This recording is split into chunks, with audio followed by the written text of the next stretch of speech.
the threefold social organism. And before I forget, can I just draw your attention to the board here, where I've just written, if you find this talk interesting, you can follow up further ideas, particularly in these 3 books. The first one is called Functional Threefoldness in the Human Organism and Human Society by Johannes Rohan. And he's really building on the initiatives given by Rudolf Steiner, the Austrian spiritual scientist and philosopher, in around about 1919, at the end of the First World War, and they're translated in English as Towards Social Renewal. Sometimes you can find this book in with other titles, but this is one of the latest ones, Towards Social Renewal. So this is something you could say the basic presentation, the original presentation of these ideas. And then this is also a very, I think, interesting one, and very contemporary in a sense, directly for us. You'll notice the subtitle is Crisis and Opportunity for the West, and that's certainly where we are now. Crisis in the West. Ideas for a New Europe. So I've written those down there, so if you want to make a note of them later, please do. But perhaps I'll start by just referring to something in this, because in 1919, a group of English people went to Switzerland, where Rudolf Steiner was then based, in the winter of 1919-1920. And Steiner he really sort of gave it to these English people in a way, things which were rather difficult for them to hear perhaps, because he spoke to them about imperialism. And I'm going to start talking about this now, to give a little bit of historical background, and then I'm going to come to where we are now, and then come to threefolding as a solution to the problems that we have now. So what he did in speaking about imperialism to these English people, because after all the war just ended and the British Empire had expanded to its greatest ever historical expansion limit by taking on the German colonies as well. And he spoke to them about the evolution of imperialism. He spoke to them how the concept of empire had changed through the centuries in 3 broad phases.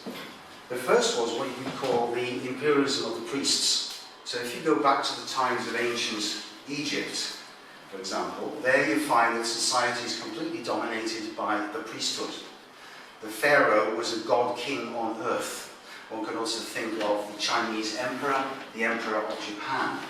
So your rule, the society, the empire, is ruled by a divine being and is regarded as such, and the ministers are the priesthood.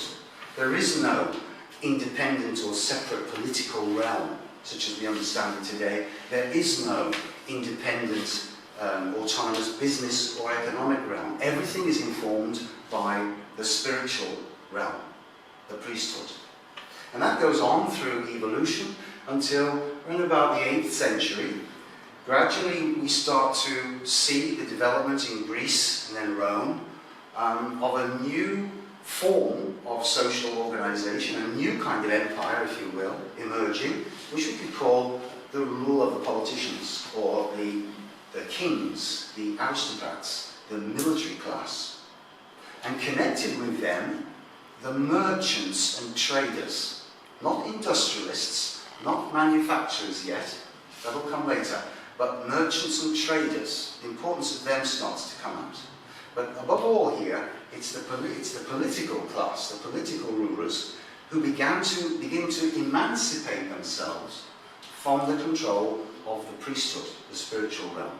Yeah? And that goes through the Greek and Roman times until we come right up until the medieval period, for example in Europe, where you have these conflicts between, on the continent, the emperors and the popes. Or you could say in England at that time you had Henry VIII and his struggle with the Pope and so on. So by the 14th, 15th century, you have now 2 forces. You have the older empire of the priesthood, spiritual control, and you have the newer control of the politicians, the political groups, the political class, if you will, the aristocracy, the kings. So two forces there. And then from the 15th century, gradually, as I said, beginning with merchants and traders, and then Italy, 14th century, the bankers start to emerge. The economic realm begins to emerge in, for example, let's just limit it to European culture at the moment, but I could also talk about Japan from this perspective, because I was in Japan a long time, and I know quite a bit about Japanese history. And you can see parallel developments there. But in Europe at this time, we see how from them, the economic rulership, if you will, or direction, begins to emerge and begins to seek its own autonomy vis-à-vis the political groups. Now that is a process which is not yet complete. So we can say that the economic realm has not yet developed to the point in our Western capitalist society where it is standing fully on its own feet vis-à-vis the state, the government. We're still struggling with that. So this phase, this final phase, the third phase, is not yet completed. But it's in train. So we can see over a long period of time, there's been this growth, beginning with the spiritual realm, and then the political realm, and then now the economic realm. So this is why Steiner was saying to not only these English people, but basically at that time anybody who attended his lectures on social matters, that this question of threefolding, which I'll elaborate in a moment, that threefolding is not something which is just dreamed up by some intellectual or professor or even Steiner himself. It's actually something which has been evolving over a long time in the history of the West, reaching right back to Egypt. Yeah? The spiritual realm, the political realm, and the economic realm as three different aspects of society, each one of which strives to become independent of the others. And there are periods of struggle, and that's difficult. And then eventually it happens. And so now we take it for granted that the state should not be controlled by the church. Or do we? I mean, I'm aware that I'm in Ireland here, so that is still to a certain extent a question, you see? It's still a question. But for example, in England and in other countries, it's like an issue which has sort of been resolved. In America, of course, you had a very strong separation of those three, state and church. But the question of to what degree these three elements, the cultural, spiritual realm, priesthood, the educationalists, the scientists, the artists, people who work with their minds, their brains, and imagination, the political realm, meaning the lawyers, the politicians, the judge, well not the judge, it's slightly different, I'll come to that later, but particularly the politicians and the lawyers, and the economic realm. The businessmen, the manufacturers, the workers, producers, distributors, consumers. These are all to be independent of each other.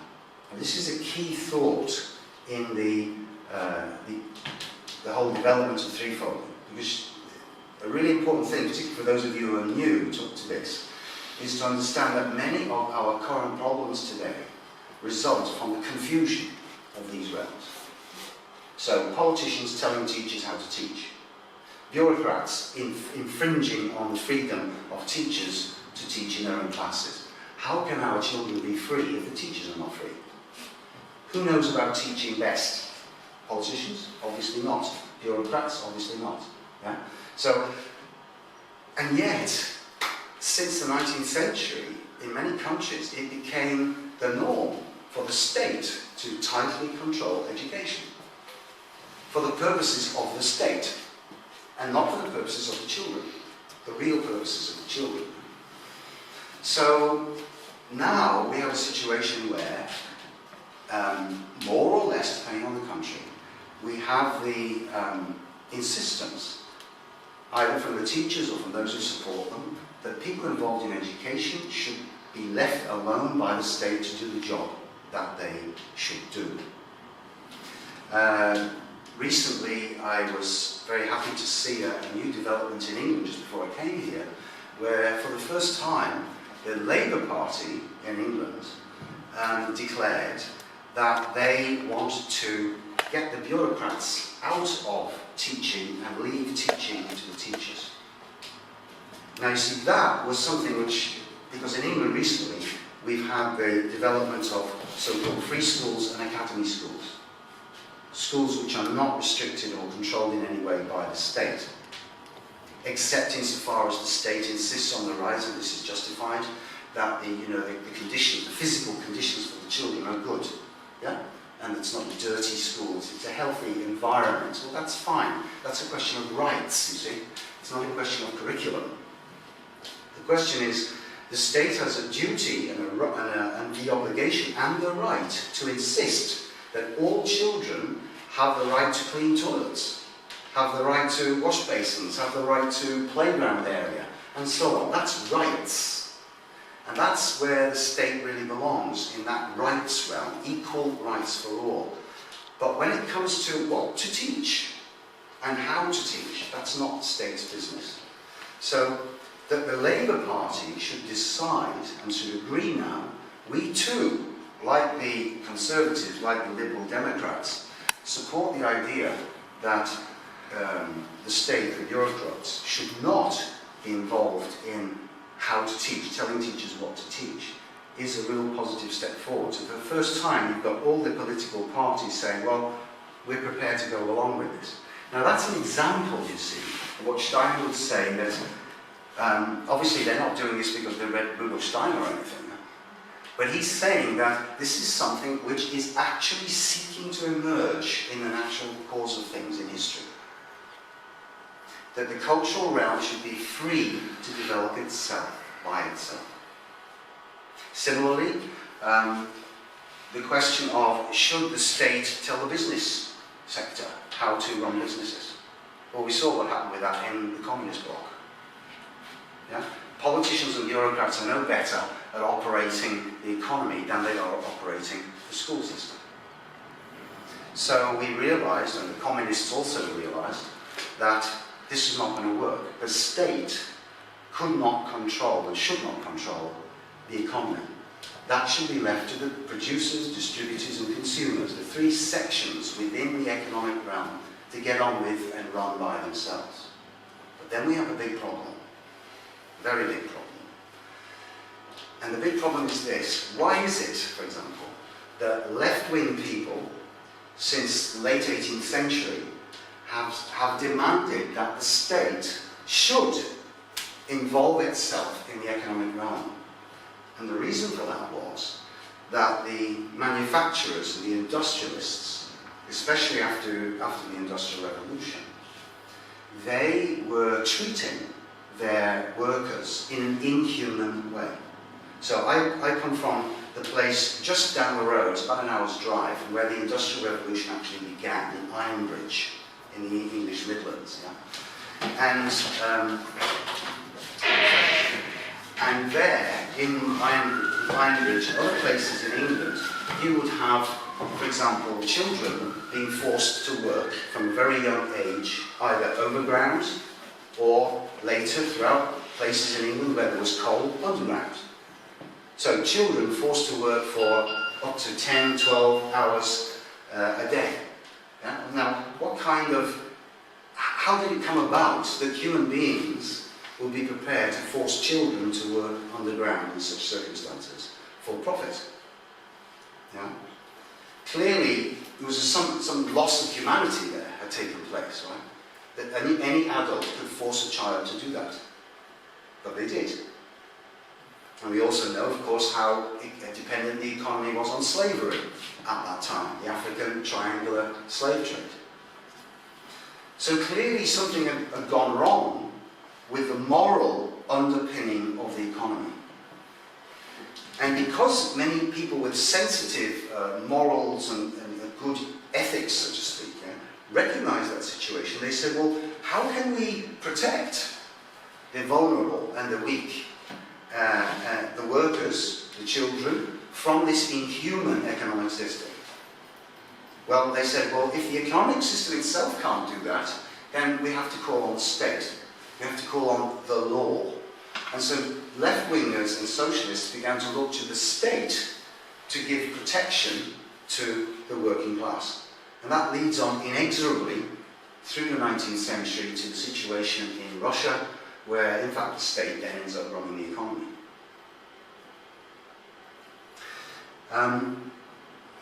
So why was it then that in the 18th century, with the Industrial Revolution, the manufacturers were treating their workers in this way? I think there are basically two reasons for that. One is that the manufacturers had lost sight as human beings, as Western human beings, of their own spiritual values, of their own culture. That means, basically, they were no longer Christians, if in fact they had ever been Christians. Because those of you who are familiar with the New Testament know, for example, what Jesus said about little children. Yeah? People who mistreat little children would be better off almost as if they'd not been born. These are pretty severe things. So they had lost sight of their Christian values. Now that's a long process. That goes back some 1800 years almost, how that happened. Yeah? But by the 18th century, the situation in the Western world had come to the point where, once again, everything starts, you see, with the spiritual realm, with the cultural realm, with the theological realm. Because beginning with Luther, who says, no to the church, I want to find my own way to God. You will not tell me what my way to God is. I insist on I stand here and I insist on my way to find the divine. Yeah? The beginning of the Protestant Reformation. So Luther and other Protestants call for freedom, liberty, in the spiritual cultural realm. Yeah? The problem was that was so strong in Western culture, that impulse, that it then began to filter into the other aspects of society. So from the cultural, spiritual realm, the desire for liberty is then applied into the political realm. Yeah? Political liberty. And we see that going through the 17th century. So for example, in England, the Civil War, king versus parliament. Yeah? And then we come into the 18th century and the Industrial Revolution. This idea of liberty is still so powerful, so ongoing, that then the business people and the manufacturers say, liberty in business and economics. And that is where, in a sense, the rot sets in for capitalism. Because they're insisting on fundamentally the wrong principle there. Why? Because when you've got a shoemaker in the Middle Ages in his shoemaker shop, buying his materials, getting his materials together, running his shop perhaps with one or two apprentices, making the whole product himself and then selling it, he's doing everything himself. But by the time you get to the 18th century and the first steam power comes along, the factories come along, then you get the division of labour, right? So you've got lots of people now are required to make a particular product. And this division of labour means that the fundamental principle of the modern economy is actually cooperation. So Japanese companies, for example, compete furiously today against their economic rivals, but inside the company, nobody would question for a minute that everybody is totally cooperative. It's only against the economic rivals that there's this ferocious competition. So that means, you see, that at base, the economic fundamental principle today is in fact cooperation. You don't cooperate, you don't get to make anything. In the modern economy, not the medieval economy, the modern economy, which is based on collective, cooperative work. Now that was completely lost sight of because of this powerful urge to liberty. Yeah? You remember the motto in the 18th century? Liberty, equality, fraternity. These three abstract terms which emerged at the time of the French Revolution. Well, the last one, fraternity, is really the principle on which the economy should run. I'll say more about that in a minute. But the liberty principle, going right back to the Protestant Reformation, was so powerful, coming from originally the spiritual realm, that it was driven down into the political realm and into the economic realm, where it does not belong. Because when you insist on liberty in the economic realm, that means I wish to make X product, and I wish to make this for my profit and the profit of my family. And I will go and get this money from my family or from the bank or from whoever, and then I will build my factory, and then I will employ my workers, and if I don't suddenly need these workers, I shall just sack them. And then if I need to get rid of my waste from my factory in a nearby river, I shall just dump it there, and I shall be free to do that. And if anybody objects, I will bribe my local MP to make sure that there are no political problems for me. Everything is based on egocentricity in that capitalist realm. So we're still living with that, you see. That today is still, that 18th century concept is still the driving concept of modern capitalism. Now, I'm sure your Prime Minister, Mr. Kenny, and my Prime Minister, Mr. Cameron, are thinking of, well, Kenny was recently in London in March, on the 11th of March. He gave a speech at the Mansion House in the City of London, and he said there, I want Ireland to be the best small country in the world for business. That was his picture of Ireland in the 21st century. Best small country in the world for business. That's what he wants for you. Yeah? And Cameron says exactly the same thing. I want England to be the best, because he didn't say small country, empire and all of this, it's still burbling away there, you know, in the English subconscious. But I want England to be the best country in the world for business, he says. Yeah? City of London, Cosmopolitan, all these people come into it, etc. And both Kenny and Cameron, and of course Merkel and all the others, what do? They point to Asia. They point to Asia and they say, there is the future. There is the future. There's the energy. There's the dynamism. We have to jump onto that, make use of that, profit from that for us.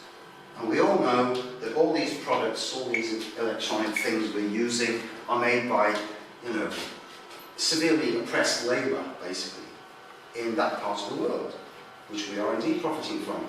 But the idea that it's the Chinese and the Indians who've got the new dynamic economic ideas, I think is profoundly mistaken.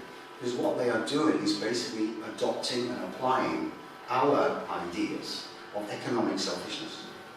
The same 18th century capitalist principles, they are applying them simply with more oomph, with more energy, because we're retired, you know. I'll just speak for Britain. You know, people said, well, you know, we were the workshop of the world for 200 years or whatever. We're tired of making things. Let somebody else make things. We'd like to be working in the media, or, you know, be pop stars or football stars or something like this. You know? So let the Chinese make things if they're going to make things. That attitude. It's again a selfish attitude, really. My point is that the principle that they're operating on, only with more energy, is the same 18th century concept of liberty in the economic realm. That's what I would like to urge you to sort of get hold of that thought, yeah? That liberty in the economic realm is profoundly the wrong principle on which to be running business. And this principle will lead to one crisis after another, Steiner was saying, yeah? Unless this is realised, unless and until this is realised. And I think we can see that certainly happened, is it not? We've just gone through this, the crisis of 2008, and, well, now Mr. Kenny is saying, we're out of this. We're over the worst here in Ireland. And Cameron is saying exactly the same in Britain. Yeah? We're somehow about to get through. We're nearly there. But nothing has essentially changed. Bankers' bonuses have gone down. 200,000 bankers of people in the banking industry apparently left it in Britain. And they're all bankers all thinking nostra culpa, nostra maxima culpa kind of thing. And but nothing has changed in the fundamental way that they approach business. Nothing has changed in the way the economic system is operating. Nothing fundamental. It's still based on shareholder value, It's still based on the rights of the boss to do what he wants with his workers. It's still based on hostile takeovers. Big shark eats small fish. Yeah? It's still based on this essentially egocentric principle. And that's entirely the wrong principle. So, that's a very important aspect.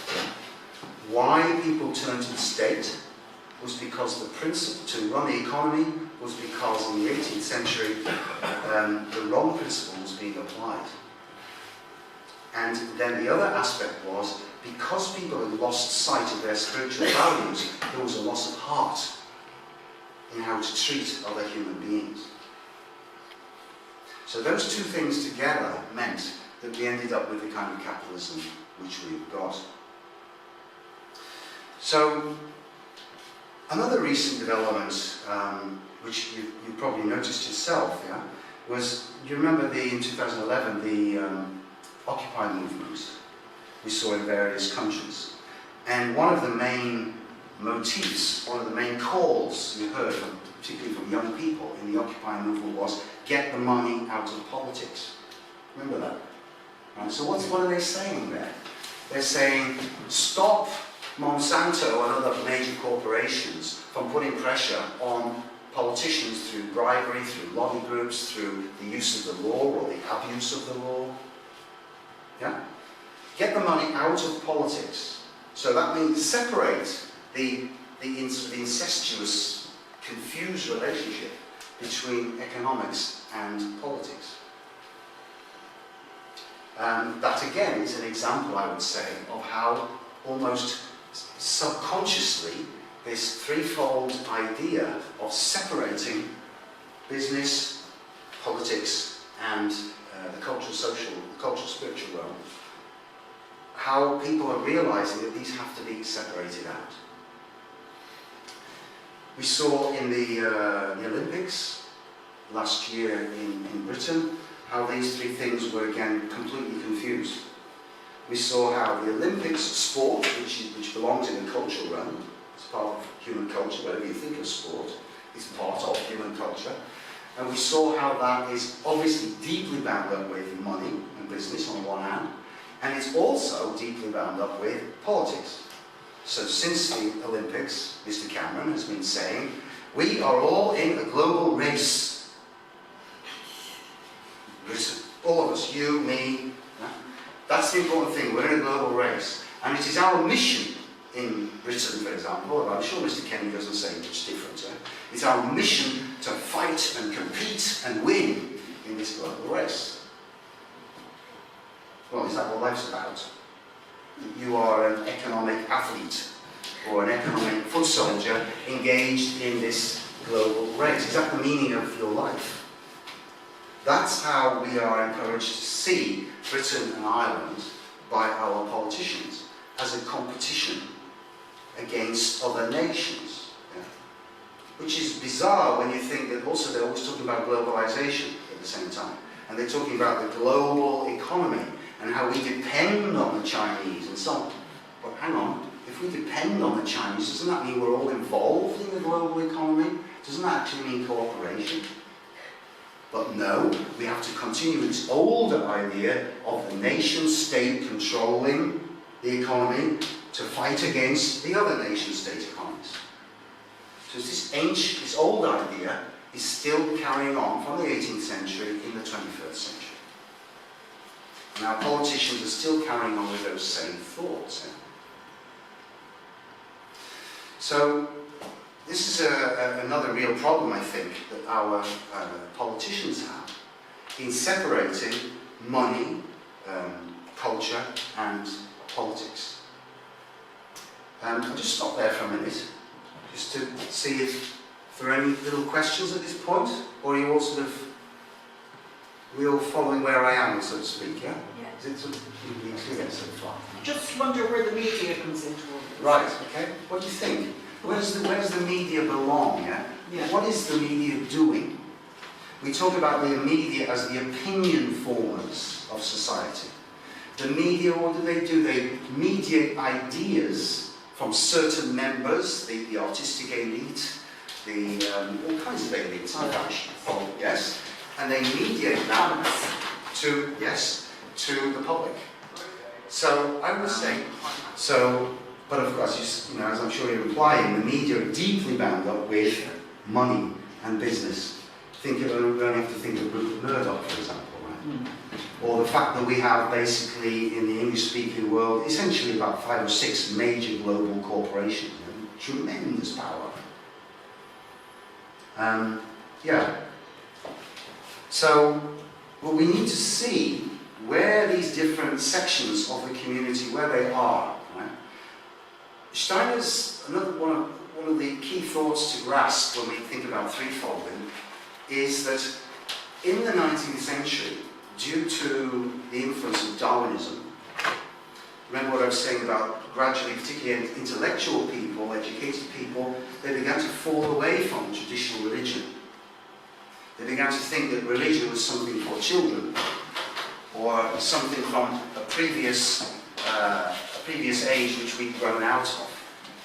So science, natural science, should be the guiding principles of society, they would say. And what stands there as the guiding principles of natural science? Well, in England in the 19th century it was Charles Darwin.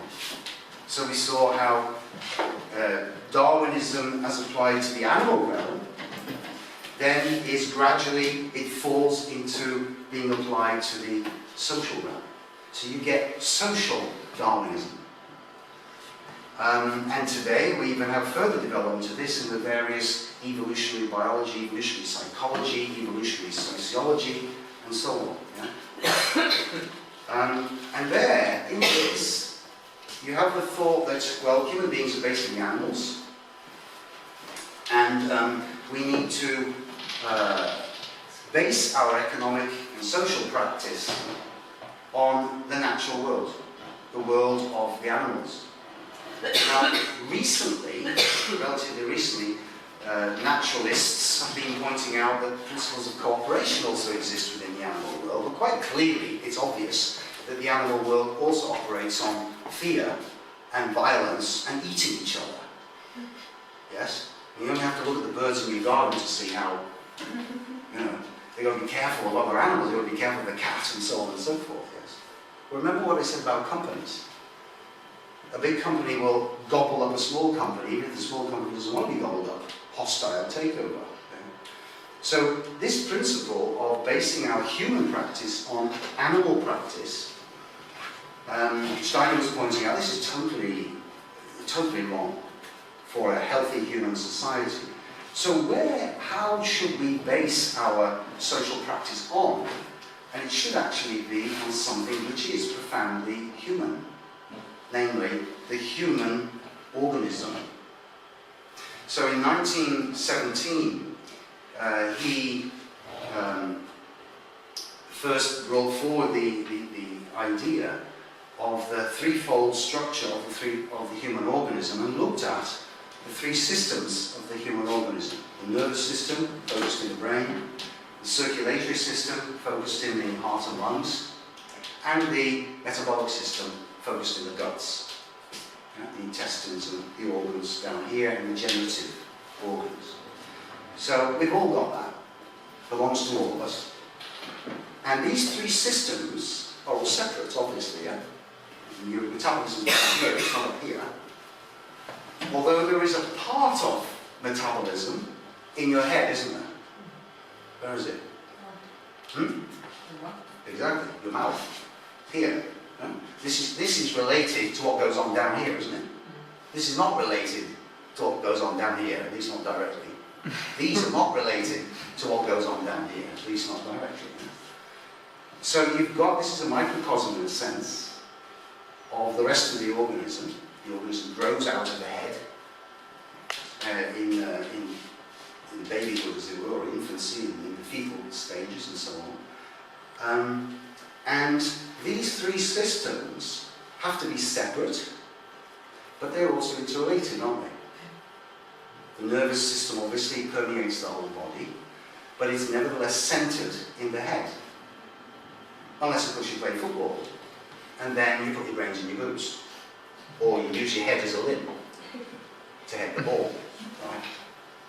Strange, isn't it? very English.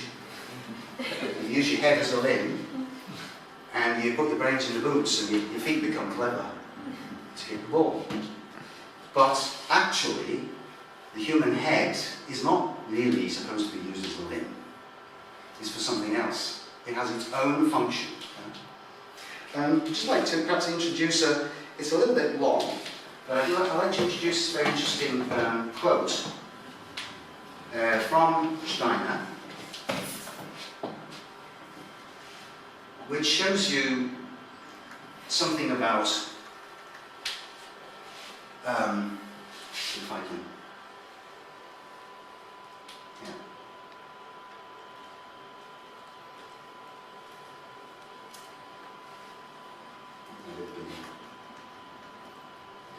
Okay. I lost it. Here it is. So 9th July 1918, Steiner gave a lecture. It was called East and West. And in his lecture he said the following. Certain Anglo-American circles have organized this into a science. They cultivate especially the powers of perception belonging to the body, which strengthen the subjection of man to the body. Various practices are intended to bring home vividly to the man of this people, the Anglo-American peoples, that his body belongs to the earth. He is to feel not only I am my arm, my leg, but I am also the force of gravity passing through my limbs. I am the weight which encumbers my hand or arm.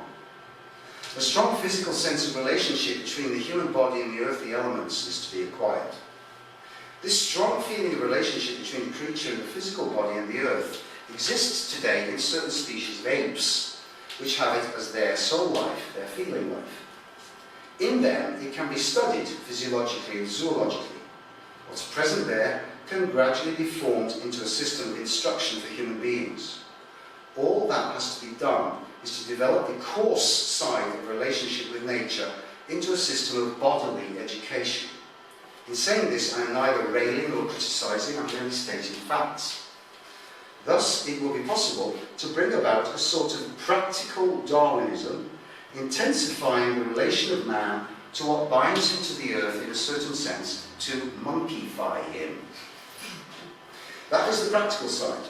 It will be pursued through the intensive cultivation, ostensibly instinctive, but in fact carefully directed, of sports and such like things. This fetters the soul, drawing it into a sense of kinship with the earthly, with the earth itself. And so an ideal such as I've described is set up. By this means, the continuing alternation of spiritual life and physical life will be overcome. And by degrees, the ideal will be realized of living in future periods of earth evolution as a kind of phantom, of dwelling on earth in this guise. The very interesting point is that this ideal can be appropriately followed only by the male population, and hence, in spite of all political endeavours, an increasing difference between men and women will arise in Anglo-American civilization. Political endeavours certainly seem to be aimed in the opposite direction, he says, but in the inner depths of their being, men often want something quite different from what they are pursuing by political means. Anglo-American spiritual life will in essence descend to future ages through woman, while that which lives in male bodies will strive towards such as an ideal as I have described, the monkeyfying ideal. This will set the pattern of the future Anglo-American peoples. And you might think that's a bit drastic, yeah? But in fact, when I arrived in Ireland, I came into the place where you have to show your passport. And what greeted me as soon as I arrived in Ireland was 6 gigantic posters of the movie Man of Steel. You've probably seen them, yes? Superman, and it's a Superman movie, right? And you look at those forms and you see what kind of image is being presented to that, yeah? The incredible, hard, physical force of that. And we see this growing and developing through our culture. You only got to think of the development of rock music from the 60s, when, Black Sabbath was thought of as a horrendous band. Now they look like a kind of fairy tale compared to the darkest elements of death and satanic metal, for example. So one gets more and more and more and more into this hardening element. This is in a sense what he's pointing to, that the male element sinks further and further and further down into this materialistic thinking. So the fact that we have in our culture today, like we had in England in the Olympics, this image of sport, and I fully realise that one can talk about sport in terms of what it brings young people together and so on and so forth. Yeah, that's true, but people can be brought together in many other ways too, yes. However, what is the essence of what's going on there? Where are people's intentions really being drawn to in the worship of sport to the degree that we have it today? Which is far more than it was in Steiner's time. It's a religion. It's become a religion, exactly. Yeah. It's become a philosophy, a religion, a tribalism, a way of belonging. Yeah? A substitute religion in many ways, yes. But that religion is, what does the word religion mean? Reconnecting, right? Religere, right? So what are you reconnecting with? Yeah? That's the question we need to ask. We're not reconnecting with the invisible. We're reconnecting with the muscles, with the ligaments, with all the physical parts of the human organism. Yes? So that's where our attention is focused on. And particularly with the males. Obviously one can see how the women too, women are also starting to get like this these days, yeah? To compete in sport. But in that sense we could say that women are increasingly being drawn in that direction as well. And that, I think, is a particular feature in the West. So, when we look at Europe, we think about Europe in the 21st century, I think we basically see ourselves in this situation. I've deliberately put Europe there squeezed between these big powers of the United States on the left and China here on the right, and I've deliberately chosen these images of one, well, actually a woman, but does she look like a woman? Yeah, pretty forbidding face, isn't it? It's actually, originally of course, it's the face of a Near Eastern goddess with these rigid 7 points proceeding from the head. One figure, supposedly liberty, supposedly, and with a book of principles, which says 1776, the law, the Constitution, the Declaration of Independence. Whereas over here in China, the symbol of the dragon, the natural world, but also that which links the spiritual world and the natural world, the dragon. The dragon, of course, in China being very different from the Western dragon. It's, first of all, vertical, not horizontal. And it's a beautiful beast. It doesn't live underground and hoards minerals. It lives in the air and the sea and the clouds. It's an elemental being, Chinese dragon. And you see here that it's being carried around by the collective, by the people, by the group. And here is the leader of the group. He's organizing those who are carrying it. And this is the ancient Oriental picture of, for example, the Emperor of China. The one leader of the group, of the tribe, of the clan. Yeah? Whereas here, I, liberty, is that principle again, liberty. And here we, in Europe, are sort of squeezed. Yeah? So I'm coming now to our present situation. I'd just like to draw your attention to this state of Europe in 1789. I'm afraid Ireland was not independent, of course, part of the British Empire. But I'd just like to draw your attention to the different gestures, because this, how Europe was on the eve of the French Revolution, shows us, I think, something profound about the nature, the true nature of the continent to which we all belong. Look at the west of Europe there. The British Isles, France, Spain, Portugal. What do you see? What kind of shapes do you see? Could you perhaps call out a few words? How does it look? What comes to mind?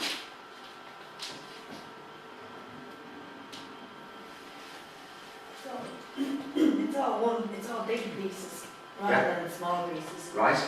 So we've got a few large unitary... They're kind of square, aren't they? They're kind of square and rectangular. Oh, that's interesting, yeah? They're kind of square and rectangular. Indeed, they are. And of course, the whole European continent sort of goes this way, doesn't it? And if you extend outwards and go all the way to the Bering Strait in Siberia, then we see that the whole of Eurasia is actually expansive in the east and proceeds down to Iberia, contracts, right? So even Eurasia as a whole, and Europe in particular, has this gesture, doesn't it? Expansive in the east to contraction in the west.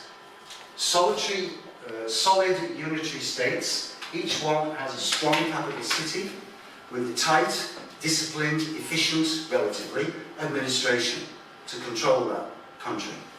Yeah? Of course, you might say, what about France 1789? That wasn't very disciplined, was it? Well, no. But once the revolutionaries took over, they were pretty ruthless. And they extended their control not only over France, but then over Europe. And then Napoleon did the same thing. So, these are efficient, tightly controlled states. This is the gesture in the West. How about the East? This, of course, is Russia. What's this? Where's this? Ukraine, Poland. Right, this is Poland, Lithuania, as it was, yeah? Poland, yeah? Before it disappeared, soon after. And this? What's that orange base there? Austria. It was not yet Austria-Hungary. That came in 1867. The Austrian Empire, ruled by one family. Just like the House of Saud, we have a country which is controlled by a family, Saudi Arabia. This was an empire ruled by a family, the Habsburg Empire, the Austrian Empire. And this? Yeah, the Turkish, the Ottoman Empire, right? So obviously what you see there, what do they have in common, these realms? They're huge. Yeah, they are huge, they are expansive, their rulers ruled them with difficulty. They were not efficient, they were not tightly disciplined. It was hard to retain control of these areas. Yeah? So you see this expansive gesture there. So the gesture here in the east, we could say, the physical gesture of the states, is this. I would show it like that. Yeah? So you've got this gesture in the west, you've got this gesture in the east. Now, what about this here in the middle? How would you describe that? Split. Yeah, it's interesting you say that, you see? Split. But you're Irish. You are Irish, I presume. Well, Brendan Behan says everything starts with the split. You know, politics, whatever. So he says, first of all, there's a party, and then there is the split. I can understand that, but if things are going to split into two, everything must surely start with a whole, mustn't it? For it to split. Yes. Right. Exactly. But are you Irish? Yes, I am. Right. Yes. So it's interesting that as a Western person, you look at that and you say split. I asked the same question to another audience, and the first answer that came was broken. Somebody else said fragmented. Somebody else said divided. Well, yeah, you can understand that, right? From our Western perspective, because this is our Western perspective in Spain. You from Spain? Yeah. From Spain, from France, from Britain, yeah? We have unity. Well, it's actually an Irish perspective there, originally. Yeah, of course. That's what I would look like. Of course. But you know, Ireland at that time was under the control of I know, but before that. Yeah. But what I'm saying is that when Westerners, Europeans, look at this, we see split, right? But there's another way of looking at it. And that was that this system in Germany, 360 states then, 360 now, this goes right back to the Middle Ages when a particular German emperor, Holy Roman Emperor in 1356, laid down a golden bull, which was a kind of a proclamation, which laid down that the constitution of Germany would be elective, not genetic. So there would be 7 electoral princes who would choose the emperor. There wouldn't be the son of, the son of, the son of. Yeah? They would choose. And also, that meant in time that Germany and Central Europe would not be like this, and would not be like this. And it ended up being multiple like that, right? And these bad borders were constantly shifting over the centuries. So you had something here which was mobile in the middle. Mobile. That's another way of looking at it, you see. Mercurial, mobile. And that doesn't sound quite so bad, does it? As split, fragmented, divided, broken. Yeah? So here we've got this gesture. I'm not being pejorative, don't misunderstand me, yeah? It's simply as it is, yeah? It's solid, it's together, it's united, it's contracted. And here you've got this gesture, and then in the middle you've got this kind of balancing gesture. And so we can see from 100 years before this picture.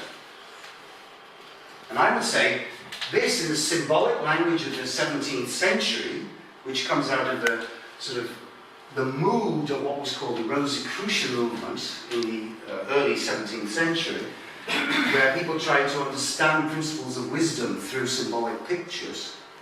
We see this picture, which really expresses, in another sense, that. I wonder if you see what I'm getting at. If you look at him, you see the hand behind the back, it's a fist. You see the snake which crawls along the ground on the sword. And if you look at him, you see the hand above the head, and the hand is open. And he's got a bird on his sword. Flight. We see the colours, the sun and the moon. I won't say anything more about that now, but just drawing attention to the fallen wing on the ground, where wings are not supposed to be. And the wing touches the leg of each. But his wings, or his, if you like, are very small, as if to say, well, I've only just kind of grown them, they're still growing. Small wings. And, of course, it's a picture of complete balance, isn't it? And he's holding these two, well, you probably recognise that, yeah? You recognise that symbol?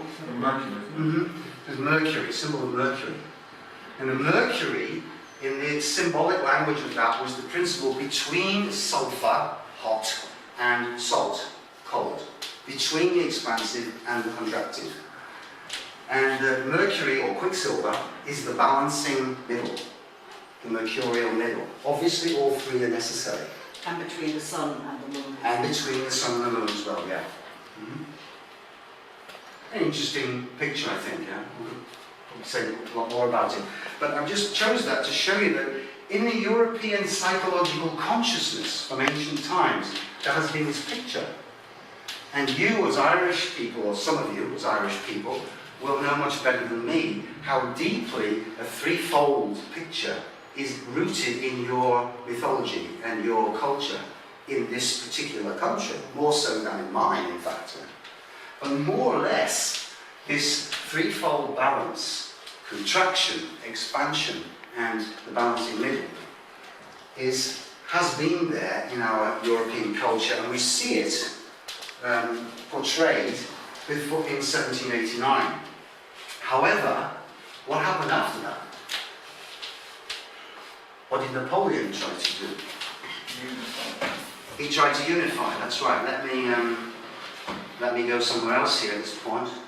Napoleon, this is what Napoleon did.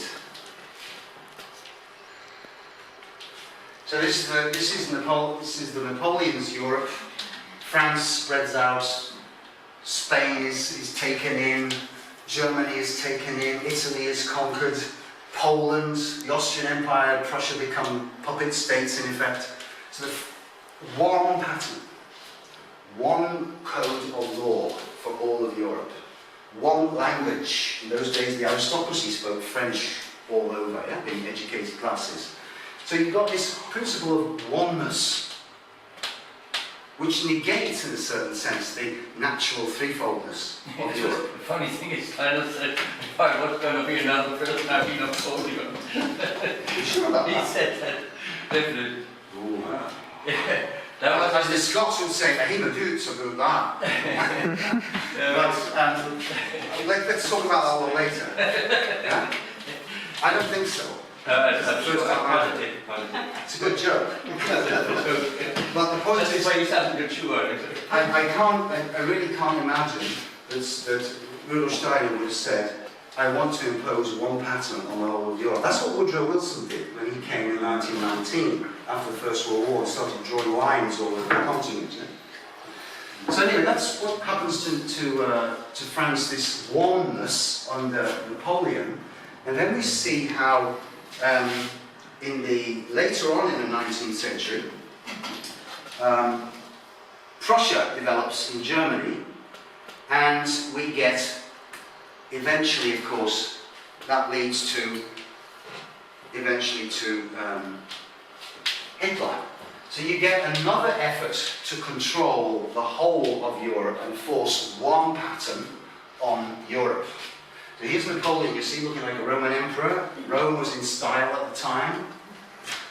And Hitler, who himself said, the fascist movement is a spontaneous return to the traditions of ancient Rome.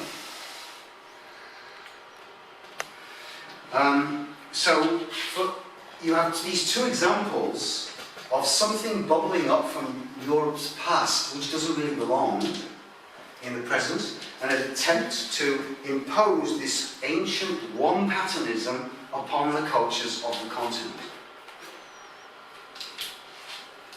Many people would say this is going on again today. And I don't have too much time to go into that, but let me just show you a couple of things. For example, this is the signing of the European Constitution in the year 2004. So there, in the heart of ancient Rome, on the Capitoline Hill, here's Tony Blair and Jack Straw, Britain's foreign minister at the time, signing the European Constitution, EU Constitution. Yeah? And I don't suppose you recognise who that is, do you? Well, who do you think it is? Does it look like? Some Pope. Some Pope, right? Some Pope, yeah. Well, which Pope, yeah? It's very interesting. It is Pope Innocent X. And what did Pope Innocent X do? He was the Pope during the 30 Years' War, when after fighting for 30 years, the Europeans, Catholics and Protestants, were so exhausted, they both said, enough, enough, let's stop fighting. And Pope Innocent X said, no, go on. He wanted the fighting to continue. Pope Innocent X. There he is. Was he Francis Bacon's screaming pope? I think he was. Because he was such a powerful figure. No, sorry. He wasn't innocent. It's a nice one. He was after Francis Bacon. Bacon died in the 1620s. No. Oh, Francis Bacon, the artist. The artist, all right. The artist. I think it was Innocent X because he was so powerful, and then he Possibly. portrayed I don't know him as enough about the art of yeah. Francis Bacon. And you see him there blessing, as it were, the politicians, yes? And they both went up there, 2 by 2, and signed the document. And then the people of France and the Netherlands, if you remember, in the following year said, excuse me, we object. Remember that? Mm-hmm. And the European Constitution was suddenly sort of put back on hold, right? But then came the Treaty of Nice, so it came back in again. And then the people of Ireland said, excuse me, we object. You remember what happened after that? Yeah? I'm sure you do. And then came the Treaty of Lisbon, right? So it came in through the back door. And let me just, if I can find it, show you what happened in that case. Oh no, it's here. This is from Germany's Der Spiegel magazine, 1999. Der Spiegel is the biggest selling magazine in Europe, and they noted that the Minister-President of Luxembourg, Jean-Claude Juncker, had declared to his colleagues in the EU as follows, 1999, so that's the year, that's when the euro came in. Yes? Mm-hmm. We decide something, we put it out there in public, and then we wait a while to see what happens. If there is no great outcry and no opposition, because most people have no idea what has been decided, then we go on, step by step, until there is no going back. So now we understand what they're about, yeah? But most people are too busy watching the Olympics and zap, zap, zap, zap on TV and so to pay attention to this. Yeah? So this is what's going on. Before the break, I'll just show you something that shows how deep this particular rabbit hole goes. Just a moment, bear with me. 1947, Winston Churchill. He gave 3 famous speeches about European unity, in which he believed. So here we have Winston Churchill, the Albert Hall, 14th May 1947, London. He said, "We do not, of course, pretend that united Europe provides the final and complete solution to all the problems of international relationships. The creation of an authoritative, all-powerful world order is the ultimate aim towards which we must strive. Unless some effective world supergovernment can be set up and brought quickly into action, the prospects of peace and human progress are dark and doubtful. But let there be no mistake upon the main issue. Without a united Europe, there is no sure prospect of world government. It is the urgent and indispensable step towards the realization of that ideal." So the united Europe, ladies and gentlemen, already for people like Churchill and the British elite, and the American elite, by the way, of that time, was the indispensable step on the road to world government. That's 1947. 3 years later, you had the creation of the European Coal and Steel Community, and then every 5 or 6 years after that, you had the next step on the way towards the creation of what we have today. The European Union, with its flag and its president and its song and its, to the point where we've got, in effect, de facto, the United States of Europe. Yeah? And what happened just a couple of weeks ago, after the Bilderberg meeting in Britain, interestingly enough, do you remember, did you notice on the news about the transatlantic free trade area between the United States and the European Union? Yeah, you noticed that? The politicians are getting together to discuss how to create a transatlantic free trade area. Well, how did the European Union first come about? Free trade area. Right. And if you look into this, you'll find that this transatlantic union has been the goal, as it were, from way back when. That is, in the 1950s and the 1940s. And even before that, you can trace it right back to the statements by the British elite, people in the British elite, in the 100 years ago, before the First World War. Yeah?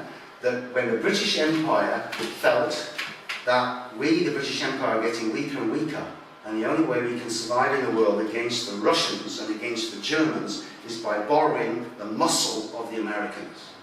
So we have to connect with American muscle. These two, Europe, Britain first of all, and then America, together against Germany and Russia. And then after World War II, it became Europe and America must get together against Russia. And today, it is we too, Europe and America, must get together against China. So instead of a threefoldness of Asia, Europe and America, we are being forced into a twofoldness of West and East, just like we had in the 20th century, which was so damaging after World War II. So this is another aspect of the threefold thought, because the way this is happening, it's happening because of the nature of politics and economics in particular, which we have in the West and have had since the 18th century. As I've said, in economics, which is based on the wrong principle, on liberty instead of cooperation, instead of fraternity. So Steiner's point was, we need to see that it's not enough to talk about, in the abstract, liberty, equality, fraternity. But today we've got to realise that we need liberty in the cultural realm, where workers in the cultural realm, artists, scientists, teachers, have to be free to unfold their individual talents. We need equality in the political realm, the realm of rights and responsibilities, and we need fraternity in the economic realm, the realm of business. And I'm not under any illusions that this is going to happen overnight, but we've got to start changing our thinking, because at the moment we're just keeping our fingers crossed that we can get through this crisis, and then we can return to where we were before the crisis, and then just carry on as normal. But that won't happen, because these wrong principles will just generate worse crises, and they will just keep on recurring. I think I'll stop there, because that's about time for a break and give you a breather. And then we can carry on. Human society, we need to base it on the human being and not on the world of animals, and also not just on intellectual or even mathematical abstractions. And that means that which we all have, the three human realms: cultural life, rights life, and economic life, based on the nervous system, the circulatory system, and the metabolic system. And that those three social systems, just as the three systems in our body, are separate but interconnected. So, not confused, they each have their own independent place and need to operate in the way which is appropriate to them, and not be interfering with each other or dominating each other. I wonder if I perhaps should just stop for a minute there before I go on, because that's maybe a little summary point. Maybe ask if there are any points of clarification you want before I go on with that. Is there something which is not quite clear, or something that's bothering you? Or I just wonder if you see any streams at the moment, anybody has any vision of this reality? well, About anything? yeah, I mean, as I mentioned, you've got you have the example of the Labour Party in Britain saying for the first time the teachers should be left to teach, and the politicians should not get in their hair. You've got the young people, the Occupy movement, saying money should be separated from politics. You've got demonstrators on the streets of Sao Paulo and in Turkey saying we've had enough of political parties. Political parties are a system whereby a small committee or elite, or perhaps one leader, determines a manifesto which everybody then signs up for, and you've got a party line and you get a party whip. So, where's the individual initiative in that? You're forced as a politician to follow that line.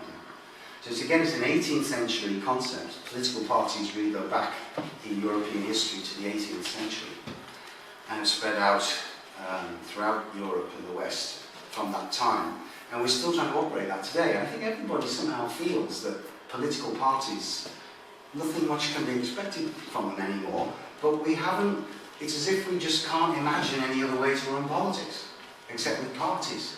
But after all, there was a time when there weren't any political parties. So, everything comes to an end, and new things can develop. So can we not imagine a way in which politics could be ordered differently without falling back into dictatorship? If we all spent 5 minutes of every day just thinking, what could we have instead of political parties? But I mean, we had in the 60s, we had an out-of-parliamentary opposition in Germany, in France, and in many places in America. The students started to organize themselves. So, but it was a big thing, push, but then it sort of, it peters out. That's right. It's the forces are too strong, people go through it, then there's the march through the institutions and all these ideas that, but in the end it seems like the structure is too strong, it's kind of, it has its own momentum. Sure it does. And then it's only a question, and the powers that be become enormous. I mean, the amount of capital that is concentrated is just beyond belief. But Incredible, like the Soviet Union, for example. yeah, And where is that today? but okay. Like Nazi Germany, and where is that today? I mean, all these dictatorships in the end collapse. It's just a case of how long they're going to be with us. Yeah? And it's just a case of how quickly we can, as it were, wake up to how did these forces arise? How did we let them arrive? Remember that I showed you about Mr. Juncker? We put that out there, and we wait, and we see how the people respond. And if they don't respond, we take the next step. So in a sense, that is and it's almost quite a deep philosophical thing if you think about it. That in order for freedom to exist, one needs opposition. One needs the opposition from the elite for us to develop our consciousness and wake up to healthy social reality. And the elites are always trying to drag us back into these old forms of the age of the priesthood, or the age of the monarch, or the age of, the aristocracy or something. These old forms, control from behind the scenes. They're always trying to do that. And the question is, can we see through what they are actually doing? And I think we can take heart in that area, that a lot of seeing through has happened. For example, if you go back just 15 years, hardly anybody in the mainstream, people who are looking at mainstream media, were aware of an organisation like the Bilderberg Group. Who? The Bilderberg. The Bilderberg Group. Yes. The Bilderberg Group, right? Founded in 1954 in order to keep Europe in line with the United States to fight the Soviet Union. In order to create the European Union. To control things from behind the scenes. Please don't take my word for this.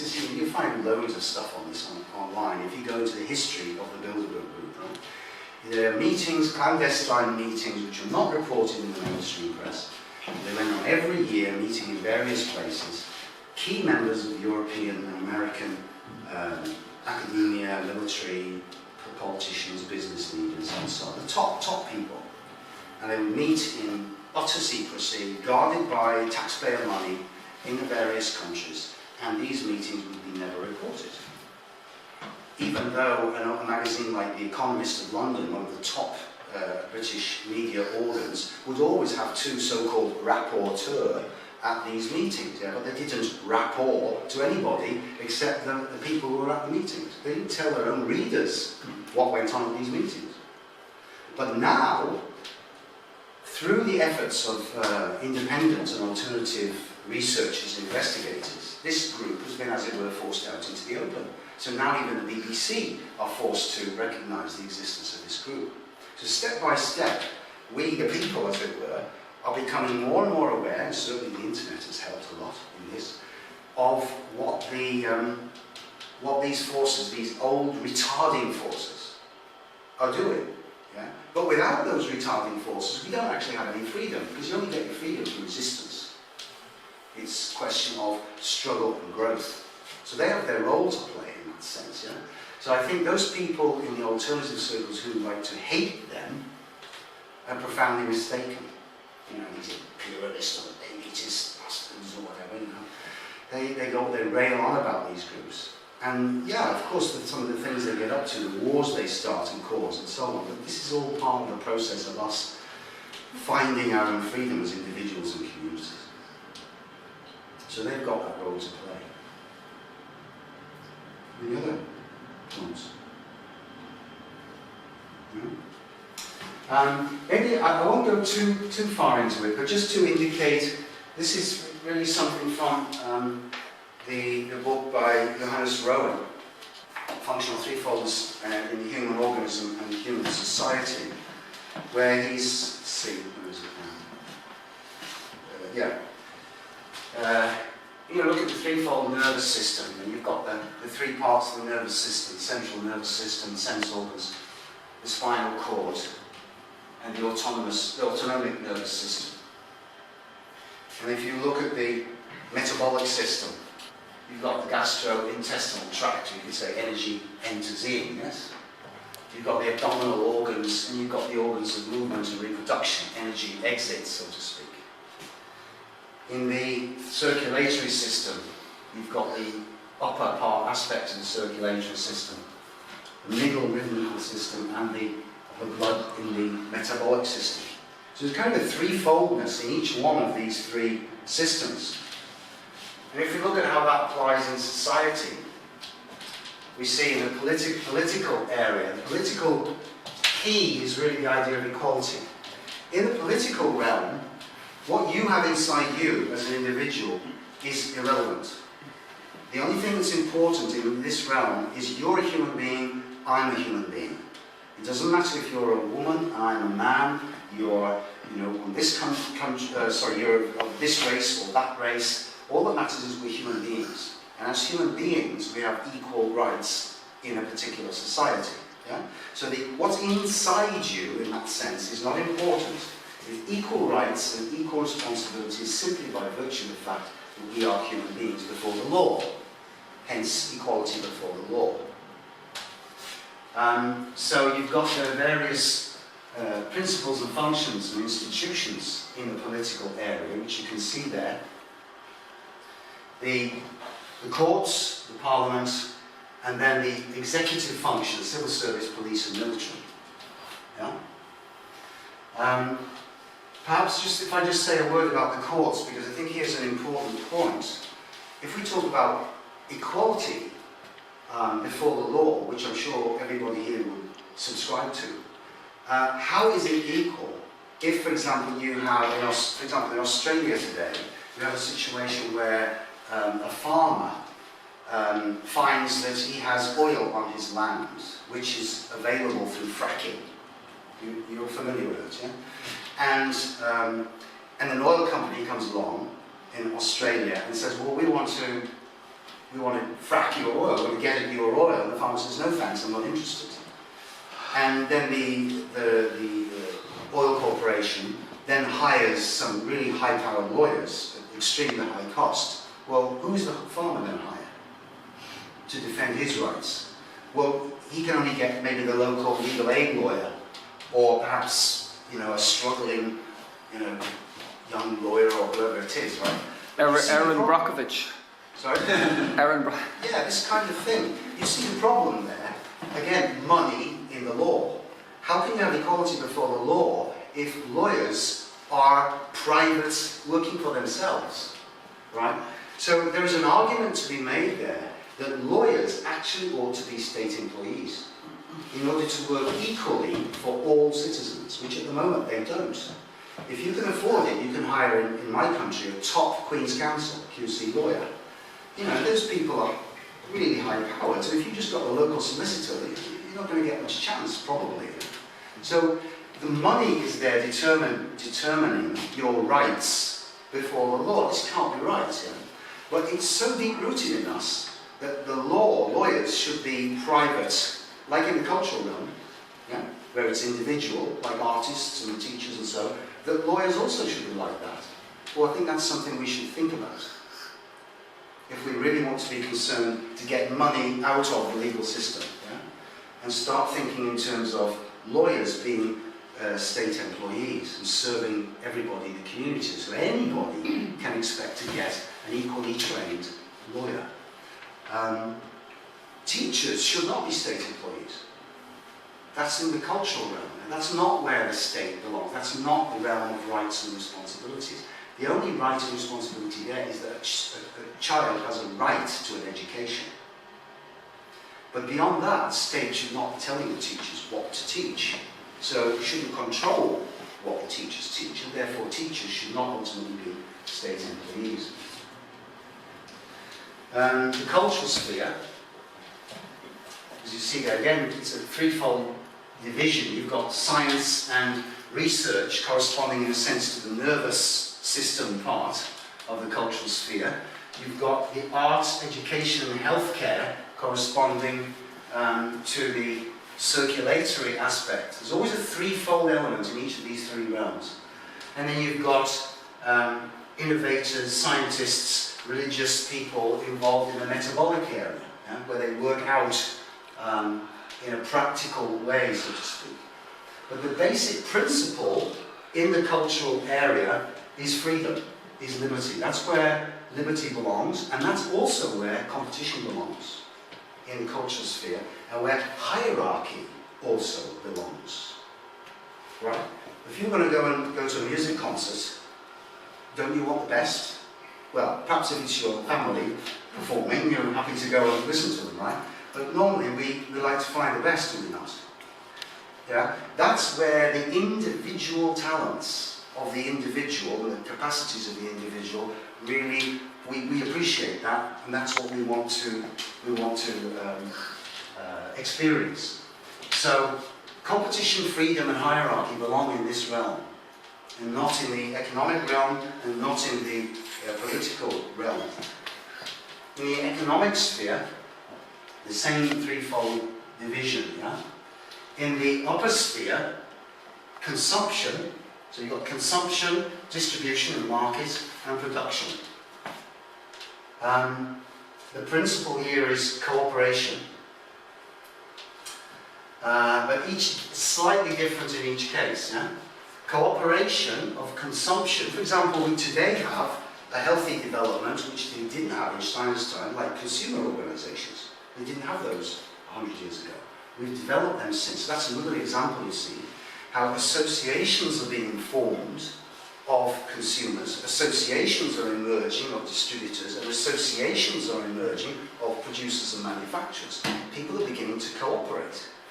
But you might say, yes, but that means cartels. Manufacturers get together and fix the market.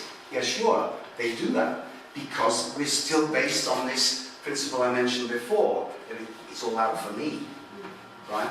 The principle of cooperation has not yet been taken seriously at a conscious level.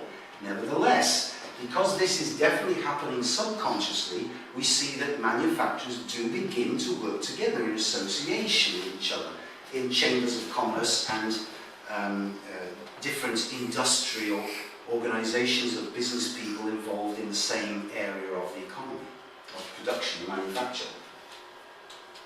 So these are developments which have happened over the last 100 years, heading in this direction. It's going to take time. The economy as it relates to the human organism. So you see there, again, consumption, distribution, trade and market, production, and how these connect to these three parts of the human physiology: the central nervous system, the spinal cord, and the autonomic nervous system. Metabolism and culture. Forgive me, I'm going through this rather quickly, but you see there the three parts of the metabolic system, and how these correspond in a certain sense to research, education in the arts, and applied science, technology, and religion. So there, as it were, researchers are taking things in from the outer world and developing ideas in response to those. But the main aspect of the metabolic region is really this area in the cultural sphere. Yeah? The real metabolic area is economics. But as I've said, each one of these areas is actually related to a certain aspect of our human physiology. The political and circulatory system, so this is the circulatory system is the real political realm, you could say. You've got, as I mentioned, the judiciary, the legislature, and the executive. Breathing, the heart, blood circulation, and then the immune system, nutrition, resistance.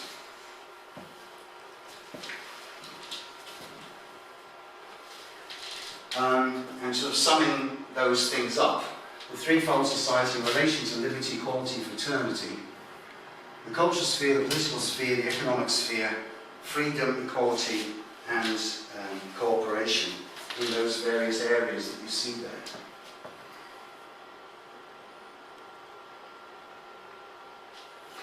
Perhaps I should just say a word about this. The judiciary, there you see, they're in the political sphere, like the legislature and the executive or the defence, but the judiciary, the judges, are rather different from lawyers. I mean, if you can imagine how. Because a judge, when he or she has to, for example, pass sentence, has to take into account the individual circumstances of the human being before him or her.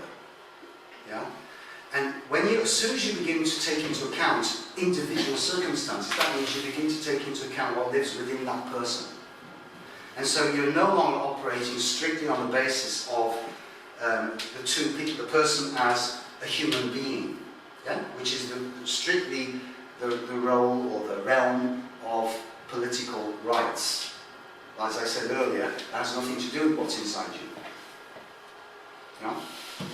So, on the one hand, when you're talking about defense lawyers and prosecution lawyers, then these people are really working in the, you could say, the strict political legal realm. That's where you're only talking about outer rights as human beings, the rights of the person before them. But when the judge enters in, the judge is actually considering what lives inside that person. So, strictly speaking, the judges are actually operating in the cultural realm. They're operating in the individual sphere. Sorry, Terry, when you say what's inside the individual, can you that expand a little bit? Yeah, sure. I think I can intuitively put these things together and run the analogues with the body, but it's a lot. Okay. That simply means, Barry, that when we're talking about politics and law, then the fact that you're Barry and I'm Terry is irrelevant. Yeah. If we were both Irish citizens, but me too, then before Irish law, it's irrelevant that you're Barry and I'm Terry, and your parents are such and such, and my parents are such and such, and you're a Catholic and I'm a Protestant, or whatever. Mm-hmm. Yeah. All that matters is you're an Irish citizen and I'm an Irish citizen. Finish. Mm-hmm. See, and the same for gender and so on and so forth, sexual orientation, etc. But when the judge is involved, then the judge has to think about, for example, when passing sentence, what is the situation of Barry's life? What is going to be good or not good for Barry, for this defendant, right? What can I do to really assist Barry, this defendant, in his or her development? This unique individual case. Right. So the judge is, that's right. So the judge is, in a certain sense, is engaging with the biography of the person. This is a Caucasian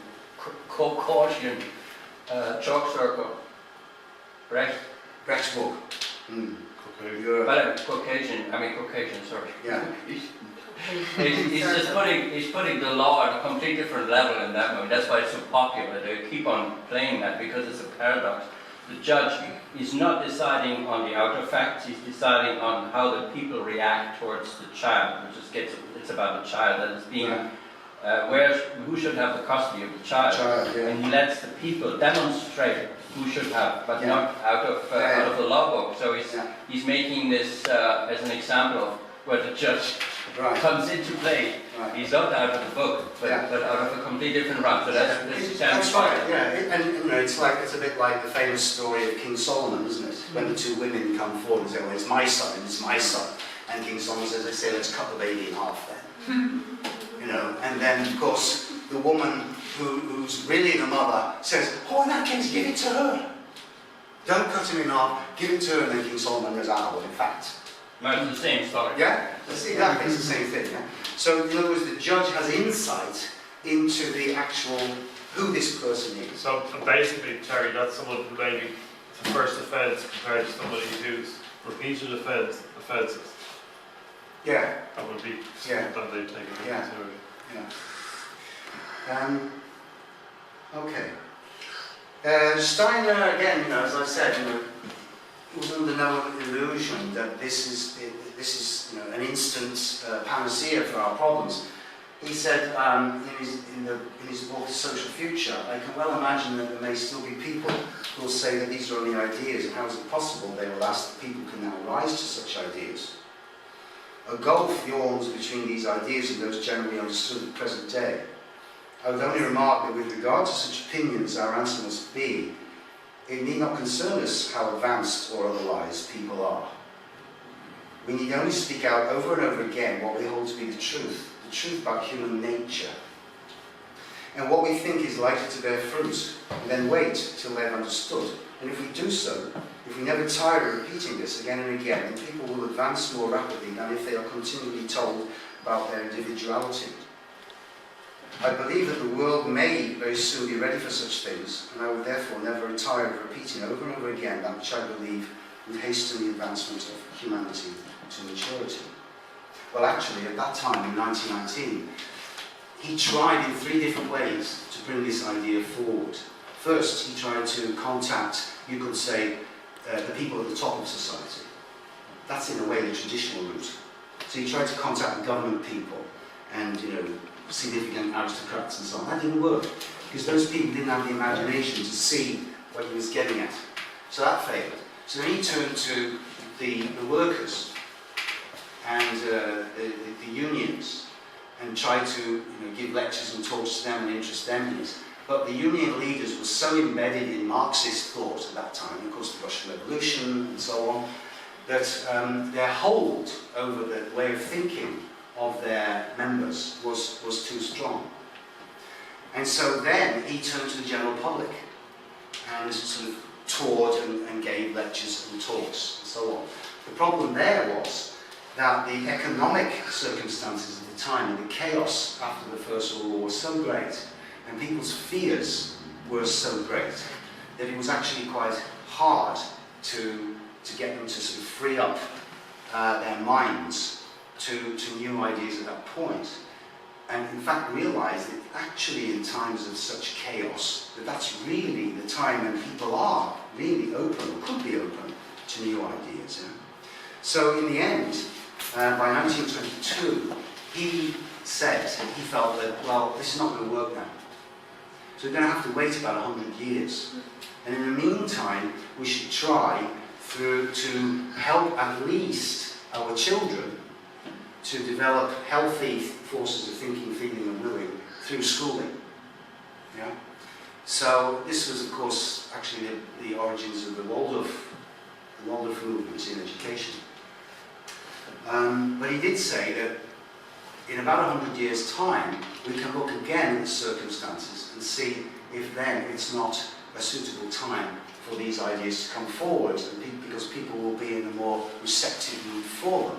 Because by then, because of the nature of the problems we have, the same problems will occur. And we'll be faced with ever worse crises. And that's certainly happened, has it not?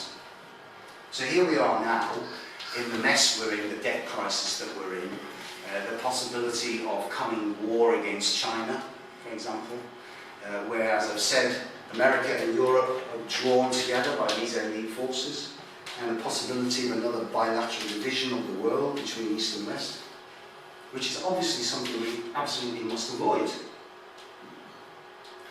But to do that, we've got to And was it, sorry. Yeah. And so what he wanted was for people, for liberty, equality, and fraternity to...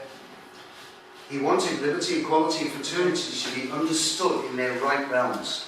So they no longer exist just as abstract formulae, yeah? But to see that, for example, the real basis of the economic life should be cooperation and not liberty of the individual, right?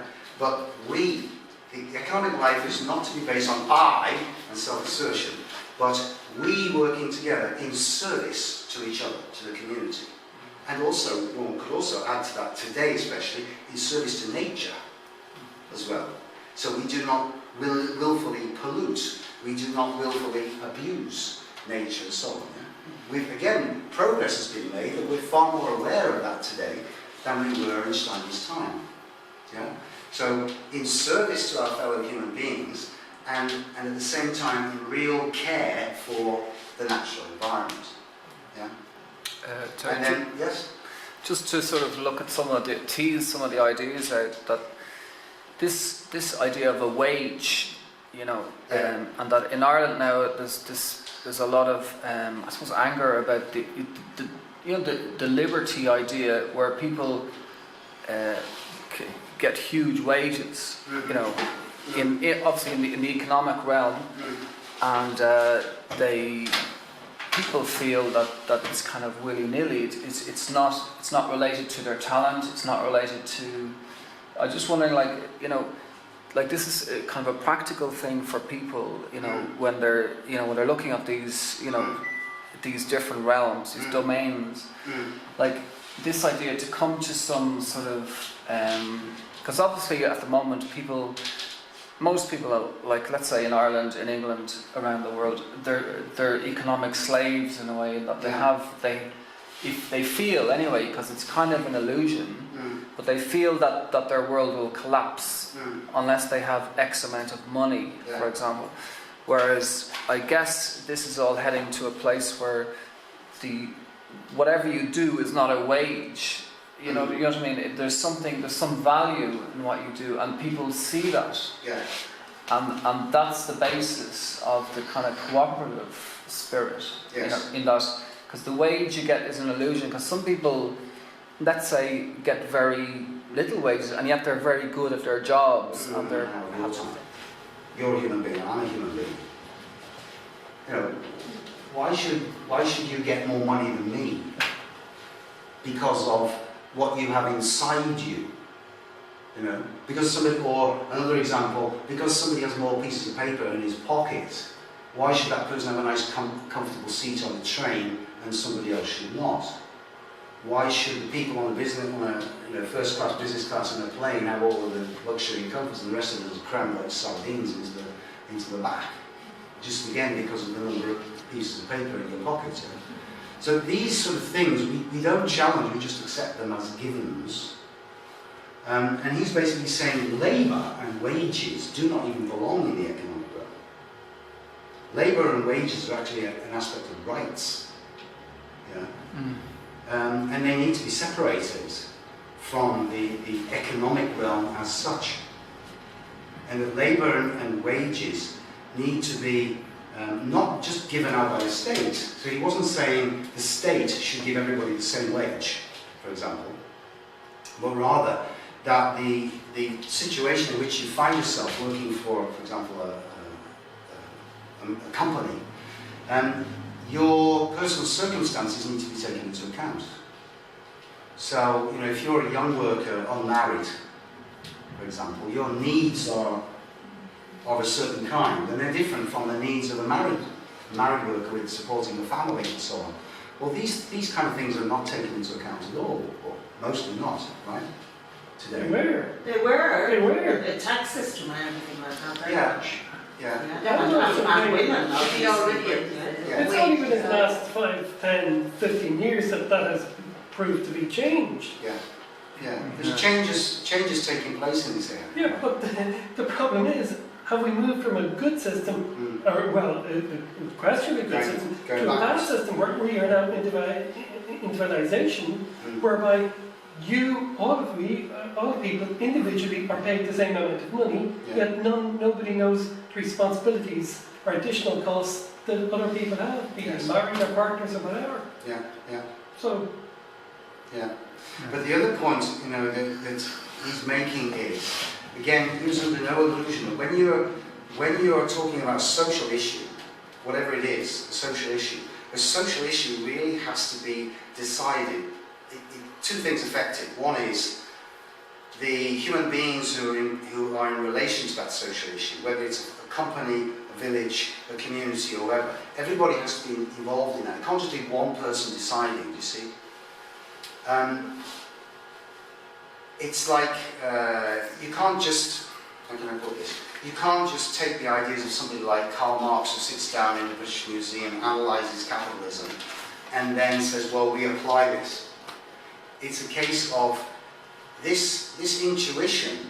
If we can see, if everybody can rise to the idea that we are threefold beings in ourselves, we are all consumers, we're all economic agents, we're all political agents, and we're all cultural agents at some point in our life. Yes? If we can all experience ourselves as threefold beings, then you've got a basis where this is no longer just an abstraction, and something is coming out of the head of some individual who is applied to society. Yeah? We each have to realise that we are threefold beings in ourselves. Not only that we have these three systems, physiological systems in ourselves, but as I said, that we operate in these three different ways as citizens, and that we also have bodies, souls, and spirits. Bodies, souls, and spirits, and not just bodies and souls. And that's a big one. Yeah? That if you've got a spirit, if you recognise you have an individual spirit, then that is what is really, as it were, motivating your cultural, spiritual life. But that's something which actually was cut out of Western civilization a long time ago. And it would lead me too far afield to talk about that, but it takes you right back into the Middle Ages, when the church anathematized when the church forbade a certain view of the human being as a threefold being, body, soul and spirit, and said, you can't believe in that anymore. You have to accept that a human being is a being of body and soul. These two only. Right? Well, that's already getting close to the animal state of being. No, God was threefold. Sorry? But God was threefold. Yes, yeah. But that, you see, that's interesting, right? Because look what happened there. God was threefold, but we, particularly in the Protestant world, we lost sight of the Holy Spirit. That's right. The Holy Spirit has only just been rediscovered by certain Protestant sects, you could say, in the 20th century, right? But we lost sight of that. And we also lost sight of, in a way, particularly again in the Protestant world, there's you and there's Jehovah, or there's God, and there's not much in between. In the Catholic world, you still have Mother Mary and the Virgin Mary, and you still have the saints, so there's still something in between. It was a bit vague. Or the difference between the seraphim and the cherubim and the angels was not at all clear anymore. So, what was existing between you and God, sort of transcendent, became increasingly hard to understand. Yeah? So this threefoldness of Father, Son and Holy Spirit gradually became more and more vague for people. Yeah? But it's really important we realise that for quite profound reasons, this decision was made a long time ago. I'm talking about back in the 9th century, a particular church council, that you're not a threefold being, you're a twofold being. And well, you can still see it in advertising in various places, body and soul. And the whole idea of the binary, you know? Yes, the yes and no. Yeah, of course. Yeah. All this. One or not. Yeah, That's right, black and white. Yeah. But just to come back to Ray's point about the money, you see, that when you're talking about this kind of thing, it has to be the community itself. Social issues have to be decided by the community. And secondly, they have to be decided by those people who know the situation on the ground. So when, already 100 years ago, you know, people came to Stein and said, well, concretely, what can we do here in Stuttgart about blah, blah, blah, blah, blah? Could you please give us a blueprint? And he said, well, no, because you know the situation here in Stuttgart, I don't. All I know in trying to get you to see is that all of us are operating our economy on the wrong basis. And if we can just shift our thinking, and if you can realise that, then you in Stuttgart will see how you can organise your consumer distribution and producers groups and get together and work in a different way. You'll understand that because you've got your local reality here. The locals know what the situation is. They're in the best place to decide the situation. And does this have to do with Steiner moving, you know, the impulse in the East, the Slavic impulse, the Russian impulse that will come to, you know, hopefully in a good way will manifest in the 6th epoch. In other words, cooperation, that now in this 5th epoch that we've discovered our individuality, but now the next step is to become more cooperative. Right, okay, well now Barry's talking about something there which might not be familiar to some of you. What I'm really saying though is that we become, I mean, obviously you have to be really careful of socialism and things like this, but the idea that, you know, we're individual, we've discovered our individuality, but that we have an interdependence. Right. But because we're kind of mature now, that we can get together, we can sort of talk and think together, if you will, and that way we can actually understand these threefold ideas, because we will, you know, it's obviously the balance between maintaining our individuality, but somehow being able to work together, not be fighting with each other, not competing with each other in the wrong places. That this will be the balance that, you know, we'll be moving towards. Yes, yeah. And maybe that can help to sort of tie things together as we come towards the end in a way. Because obviously if you look back 2,000 years, then the main focus of European civilization is here, right? Greece and Rome. I mean civilization, when I say civilization, I mean kind of new developments. Obviously what's going on in the tribal world Yeah, that had been going on for a long time. And it had also been going on here too, but then in the Greco-Roman world you get civilization developing, new developments. The concept of the citizen, for example, unknown in these parts of the world, right? Whatever you think about that. But then, in the course of time, we see the northern world begins to become civilized, as it were, and then you get new developments happening, and that's what you're talking about, where the individual begins to be asserted, doesn't it?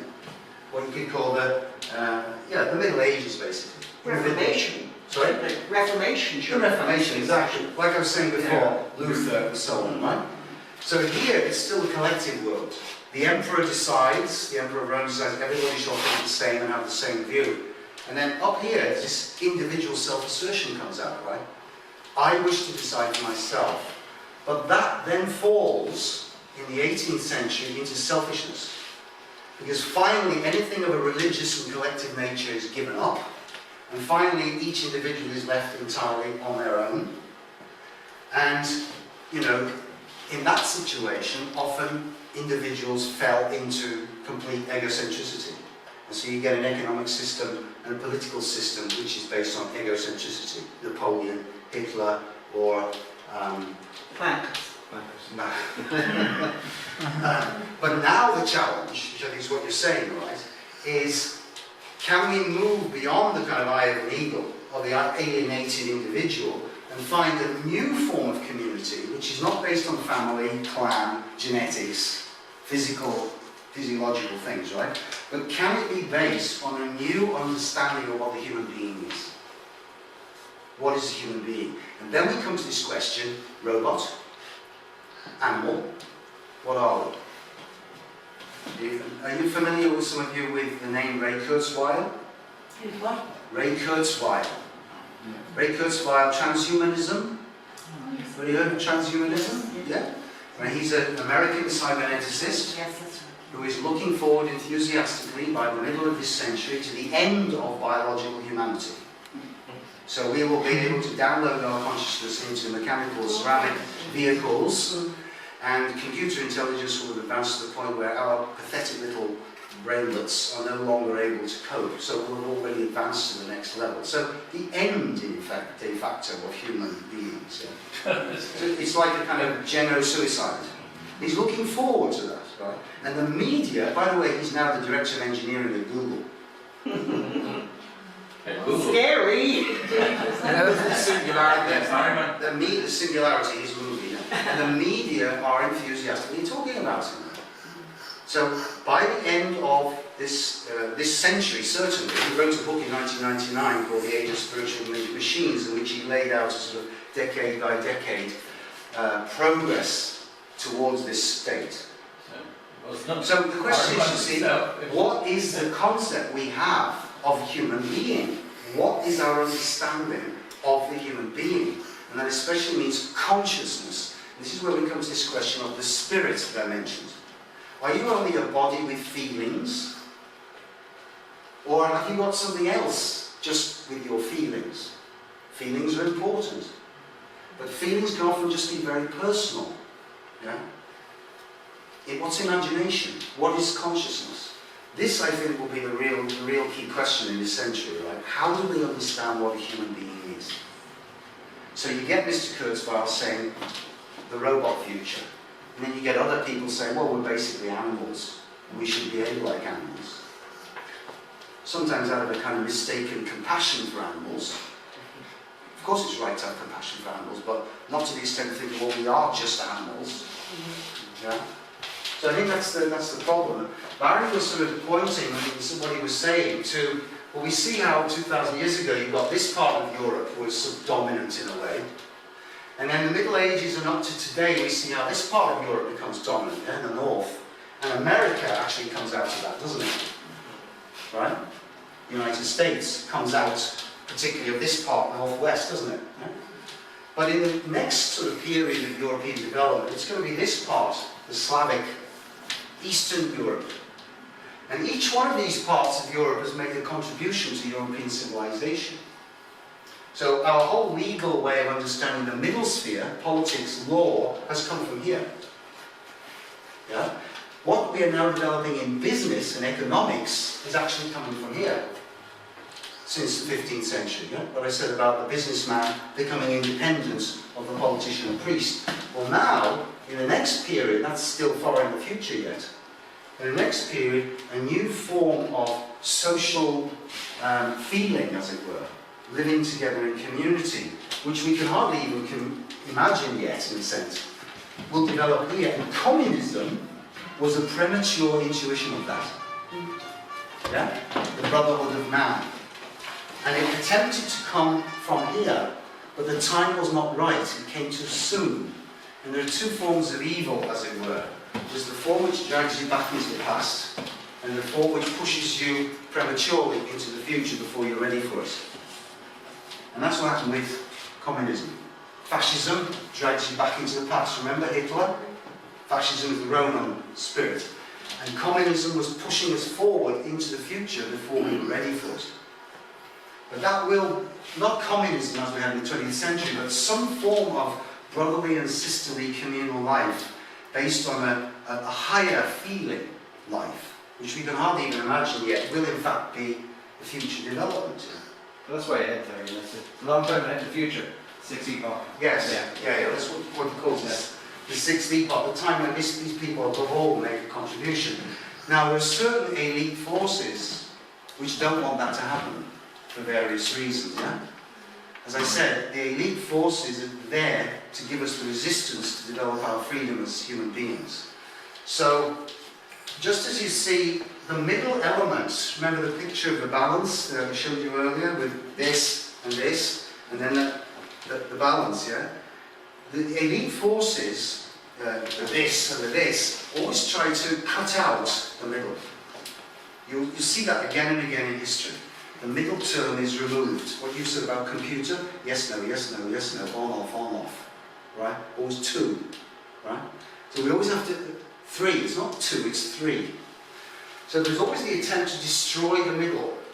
And in much of European history, in the 17th century we had the 30 Years' War here. In the 20th century we had again 30 Years' War here. And so, but now on the global scale, Russia, which stretches right from Europe right over to Asia, becomes, as it were, the global middle, in a certain sense.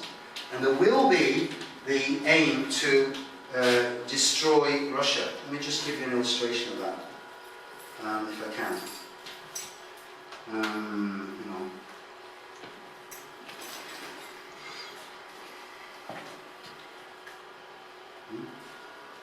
Oh, sorry. You've probably heard of this man, Zbigniew Brzezinski. He was President Carter's advisor in the 1970s, and he was advising Obama during his campaign in 2008. His sons are very high up in American politics, his daughter's on TV as an anchorwoman, and so on. He's still very influential, Brzezinski, and here he writes in the leading American foreign affairs think tank, Geostrategy for Asia. This is his view of the future. Look at the flag here. European Union flag inside America. Transatlantic Union. That's from The Economist. These powers work together. These are the Anglo-American elite, as it were. He looks forward, this is 1997, by the way. Atlanticist Europe. The goal to join these two things together, America and Europe, goes back to the 1990s. So this is Atlanticist Europe, which includes Turkey and Ukraine, you see. And then here you have Greater China, and the Anglo-Americans have given China a certain control over this part of Asia, well, he has. But look at Russia. Russia is to be divided into 3 parts. And here you've got the Far Eastern Republic. That's to be separated off. That was already attempted in 1919, but it didn't work then.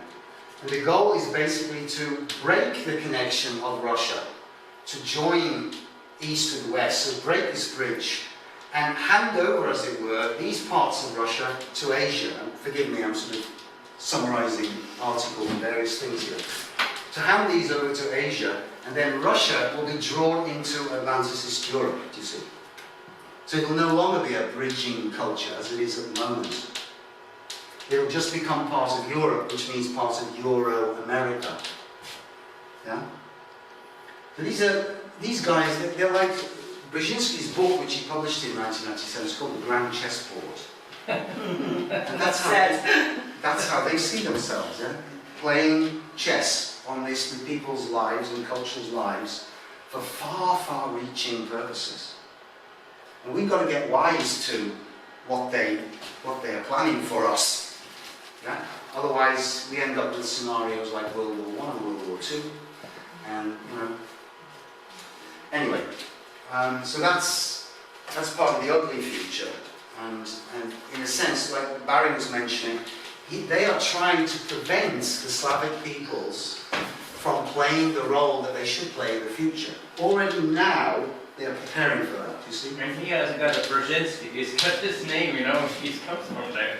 It's a, yeah, exactly. you know, he says he's aware of his heritage, yes, and yes. he's denying it. Exactly. He comes from Polish aristocratic. Yeah, so he's well placed to say that. Yeah, exactly so.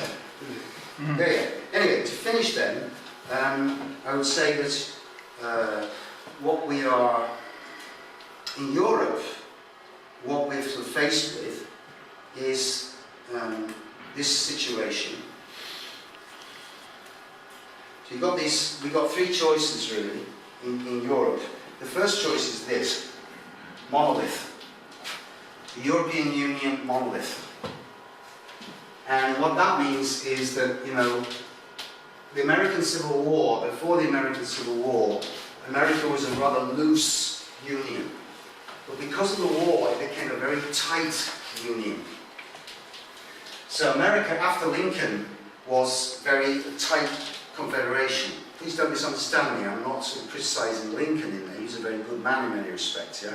But just the circumstances of the war and fighting the war made the United States something other than what it was. Just like Britain, for example, because of World War I, became a completely different, much more tightly organised, centrally controlled society than it had been in 1914. And we are stepping into this one pattern future in the European Union, step by inexorable step, now. Yeah? Unless we kind of wake up to that. The people who oppose that, some of them, say, let's return, like Mr. Nigel Farage in Britain, you might have heard of him, the United Kingdom Independence Party, I'm sure you've got your equivalent in Ireland.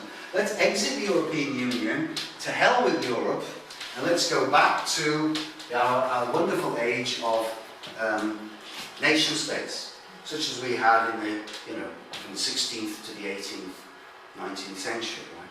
Well, that's no solution either.